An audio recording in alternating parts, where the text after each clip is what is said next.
Dice, en su opinión, los movimientos sociales como Occupy Wall Street u otros, ¿tienen la capacidad real o potencial de colaborar en la lucha para reducir la desigualdad en el mundo?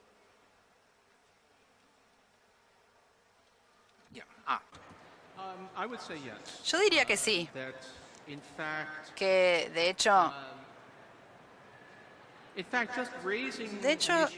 plantear un tema, plantear un problema de tal manera que atraiga a la prensa, que salga en la televisión, es mucho más potente que lo que la gente se da cuenta.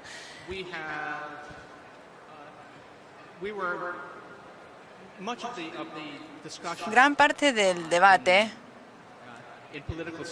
en los círculos políticos ignoraba simplemente la desigualdad hasta que Occupy Wall Street comenzó a hacer ruido. Y ahora no lo ignoran. Es cierto que eso no siempre se traduce en acción política, pero da una oportunidad. Yo creo que Occupy Wall Street fue una fuerza muy positiva y tiene que continuar. Necesitamos de esos activistas. Sé que hay mucha gente que dice, bueno, hay que dejarlo todo en manos de los sabios de Washington, pero yo conozco a la gente de Washington y hay algo que no son y es sabios.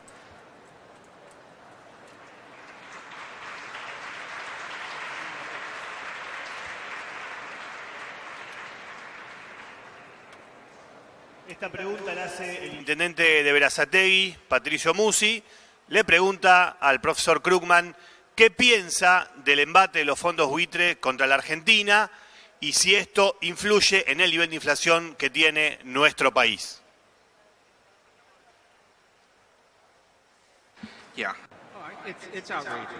Es descabellado. Es increíble. Es todo lo contrario de justicia comercial. La verdad es, creo que Argentina tiene el problema, es decir, el déficit es demasiado grande y sería demasiado grande incluso sin los fondos buitre. Argentina sería menos vulnerable a todo esto si su política fiscal estuviera más bajo control. Pero obviamente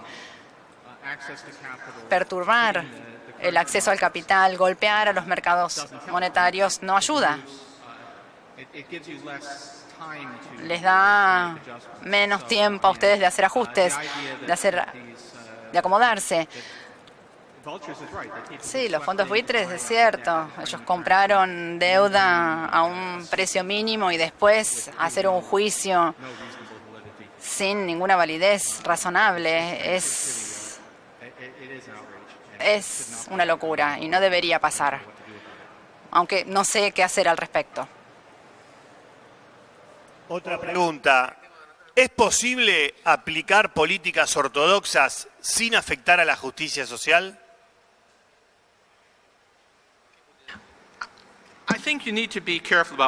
Creo que uno tiene que tener cuidado con qué tipo de ortodoxia.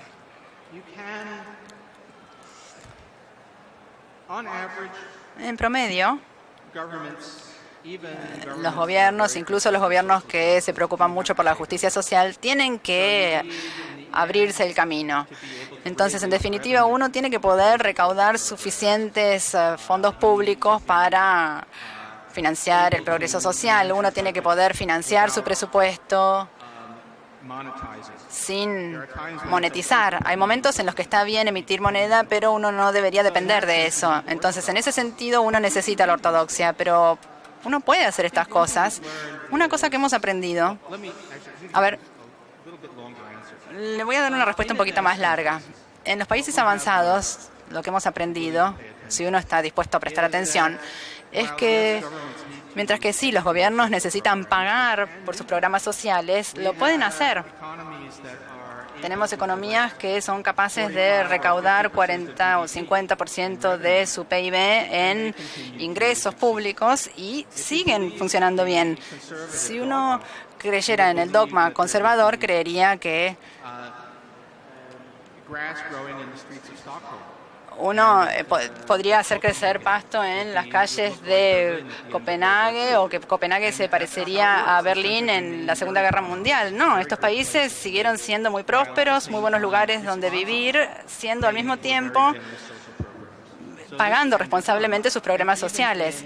Entonces esto se puede hacer, e incluso también en los mercados emergentes. Uno puede recaudar muchos ingresos públicos para pagar los programas sociales. Entonces la ortodoxia dice, sí, uno tiene que tener un presupuesto responsable, tiene que tener políticas de tasas de interés, de tipos de cambio responsables, pero uno tiene que pagar por esa ayuda a los pobres, pero no es un obstáculo fundamental. El objetivo debería ser, ya se conoce a Suecia o Dinamarca o Francia, que está mucho mejor que lo que piensa la gente, y no pensar que cualquier tipo de ortodoxia va a ser el enemigo. Uno puede ser fiscalmente responsable y al mismo tiempo hacer mucho respecto de la justicia social. Otra pregunta para el profesor Krugman es con respecto a los indicadores que se usan para medir la inequidad o la desigualdad.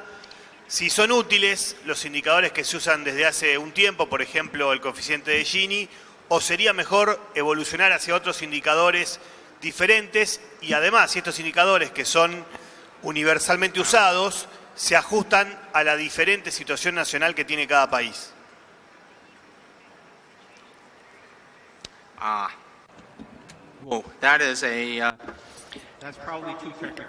Esa es una pregunta muy técnica para mucha gente, pero permítame decirles que el coeficiente de Gini, para aquellos que no lo conocen, es una medida estándar de inequidad, pero posiblemente no la mejor forma de medirla. Entre otras cosas, es muy difícil de saber qué significa realmente en la vida real. Hay varias otras formas de medir. Yo les mostré uno, la relación 90-10, el 90-50 es otro, 50-10 es otra, las tasas de pobreza son otras. La mayoría de estas medidas, la mayor parte del tiempo, nos están contando la misma historia. Si uno analiza un país, es raro que estas mediciones vayan en direcciones diferentes, pero uno debe analizar todas, porque a veces sí nos cuentan historias diferentes, y si uno analiza la desigualdad global, no hay una sola medición que nos cuente la historia total, porque la desigualdad global es una forma de igualización de alguna manera a medida que surgen los trabajadores de Asia, y también trae desigualdad cuando los oligarcas como se alejan del resto. Una cifra nunca es suficiente. La mayoría de las veces sirve, pero no hay que confiar en solamente una cifra. Aquí hay para el profesor Krugman una afirmación y una pregunta. Le vamos a preguntar en principio si está de acuerdo con la afirmación y después si quiere responder la pregunta.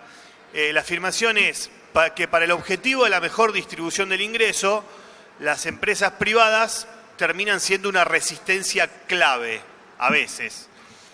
La pregunta es cómo se resuelve esa contradicción entre el objetivo de lograr una mejor redistribución del ingreso y la resistencia que ofrecen en este sentido algunas empresas privadas.